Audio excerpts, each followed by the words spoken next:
Mesdames et messieurs, un général russe vient de parler et ce qu'il a dit est très explosif.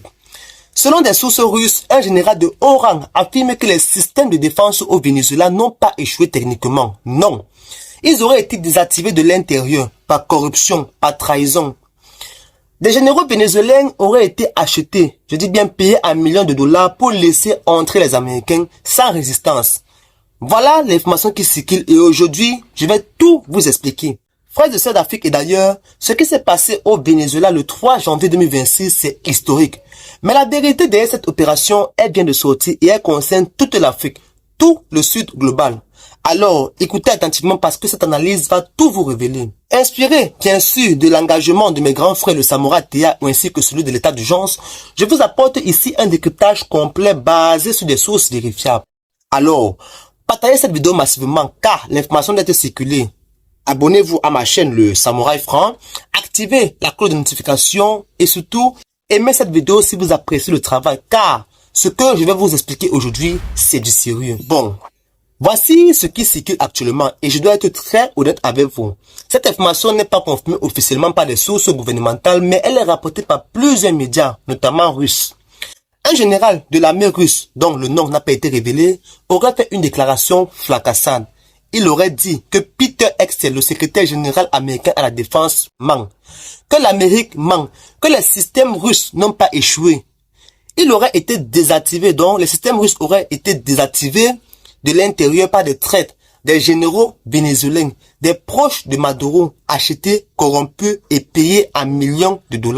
Selon les sources qui ont rapporté cette information, le général aurait dit, je cite, et voici ses propres mots d'après les sources, inventer des scénarios pour grandir votre armée, c'est ridicule. Les proches collaborateurs militaires du président Maduro ont été achetés par vous car vous produisez beaucoup de dollars. Ils ont été informés de votre arrivée mais n'ont pas activé les systèmes de défense aérienne. Voilà ce qui circule. Si c'est vrai, si c'est vraiment vrai, ça change tout. Ça veut dire que l'Amérique n'a pas gagné par la force. Non, elle n'a pas gagné par la force comme on veut nous faire croire, mais elle a gagné par l'argent, par la corruption. Maintenant, revenons aux faits confirmés, ce que personne ne peut nier. Le 3 janvier 2026 à 2 heures du matin, les États-Unis ont lancé une opération militaire au Venezuela, opération dite Absolute Resolve. Plus de 150 avions, forces spéciales, ont frappé sur Caracas, l'aéroport, le port, le complexe militaire Fuerte Tuna, l'un des plus grands du pays. 2 heures d'opération et à la fin, Nicolas Maduro et son épouse ont été capturés, transférés vers New York, détenus à Brooklyn et accusés de narco-terrorisme. Ça, c'est l'information confirmée par Reuters, AFP, ABC News et bien sûr, le bilan fait état de 32 Cubains tués, plusieurs dizaines de Vénézuéliens et 0 perte américaine. Et 3 jours après, le 6 janvier, bien sûr 2026, Peter Hegseth, le secrétaire à la défense américaine, il va à Newport News, du côté de Virginie, et là, il provoque. Je dis bien, il provoque. Il a cité, je cite de ses propres mots, il y a 3 nuits, au centre de Caracas, près de 200 de nos meilleurs Américains sont descendus. Il semble que la défense aérienne fournie par la Russie n'est pas très bien fonctionné. Il se moque, ouvertement, des systèmes russes. Cette déclaration a été applaudie, reprise partout, parce que, écoutez encore très bien ce qu'il a dit. Il dit, il y a 3 nuits au centre de Caracas, près de 200 de leurs meilleurs Américains sont descendus. Et il semble que la défense aérienne fournie par les Russes n'est pas très bien fonctionnée. Ça, c'est une moquerie. Et cette moquerie a été reprise partout comme preuve de supériorité américaine. Et c'est ça qui aurait provoqué la réponse russe. Maintenant, regardons les faits techniques. Le Venezuela possédait 12 batteries S-300 VM russes, 9 systèmes Buk M2E russes, des milliers de missiles Igla-X, des S-125 Pechora 2M, du matériel moderne, des milliards de dollars d'équipement et durant l'opération, combien ont tiré? 0. Pas un seul tir, pas une seule interception. Les avions américains sont entrés, ont frappé, les hélicoptères ont atterri et les forces ont opéré et ils sont repartis sans opposition. Ça, c'est confirmé.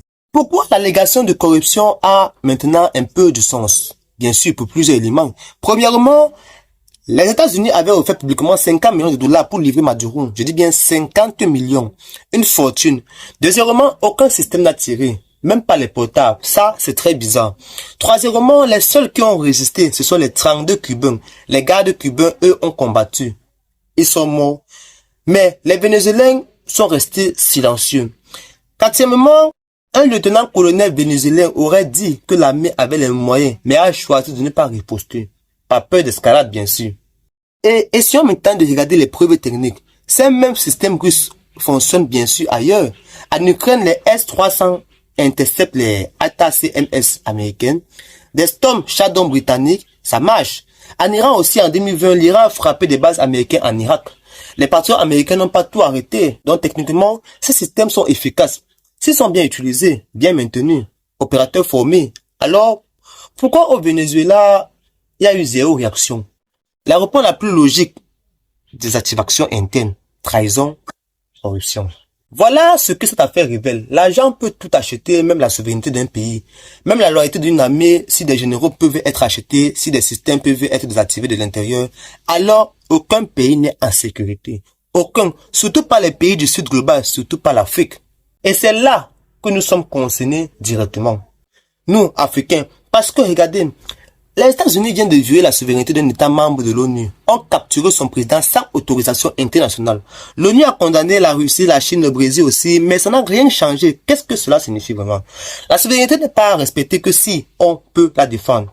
Le droit international n'est appliqué que quand ça arrange les puissants. Plusieurs pays africains ont des systèmes russes, l'Algérie, l'Égypte, l'Angola, le Soudan. Si ce qui s'est passé au Venezuela était vraiment la corruption, ça peut aussi arriver chez nous. Les mêmes milliards de dollars, les mêmes tentations, les mêmes trahisons possibles. Techniquement, les systèmes fonctionnent, mais si les hommes sont corrompus, ça ne sert à rien. La vraie leçon, le danger vient de l'intérieur, des personnes influençables, pas l'argent, pas des promesses. L'Afrique connaît bien ça. Notre histoire est pleine d'exemples. Les leaders qui ont vendu le peuple, des généraux qui ont trahi pour de l'argent étranger. C'est notre plus grande vulnérabilité. Le Venezuela vient de le prouver à nouveau. Pourquoi le Venezuela? C'est la question qu'on se pose. Officiellement, c'est le trafic illicite. Mais le Venezuela a les plus grandes réserves du pétrole au monde. Trump a parlé d'investir dans le pétrole vénézuélien. Il a dit que l'Amérique allait diriger le pays. Alors, trafic ou pétrole? La réponse est claire. Et l'Afrique? Pétrole, cobalt, lithium, coltan, or, diamant. Tout ce dont le monde a besoin. Si le président vénézuélien s'installe, l'Afrique est la prochaine cible. Alors, que fait maintenant? Premièrement, combattre la corruption sans merci, c'est notre pire ennemi. Deuxièmement, renforcer l'intégrité de nos armées, loyauté envers le pays, pas envers l'argent étranger. Troisièmement, diversifier nos partenariats, ne pas dépendre d'une seule puissance. Quatrièmement, investir dans nos capacités propres, produire, créer, innover. Et cinquièmement, l'unité africaine. Une Afrique unie est plus forte, plus difficile à acheter, plus difficile à diviser. Mesdames, et messieurs, heureusement, l'information principale, un général russe affirme que les systèmes ont été activés par corruption. Ce n'est pas confirmé officiellement, mais plusieurs éléments du sujet. Les faits confirmés, on parle bien sûr de l'opération américaine Maduro capturé, les systèmes silencieux, FCC moqué, la leçon pour l'Afrique. La corruption est plus dangereuse que n'importe quelle armée. L'intégrité est notre meilleure défense. Partagez cette vidéo maximum car l'information doit circuler. Abonnez-vous à votre petit samouraï, la chaîne Samouraï Franc. Aimez cette vidéo, commentez, débattons ensemble car je suis Franc Yama, votre petit samouraï pour l'Afrique et sa dignité. Le monde observe. Restez vigilants mes frères et sœurs, restez éveillés. Vérifiez vos sources, croisez les informations, c'est comme ça qu'on construit un peu plus éclairé. À très bientôt pour une nouvelle analyse, que la vérité éclaire nos chemins et que l'unité renforce nos nations. Salut à tous.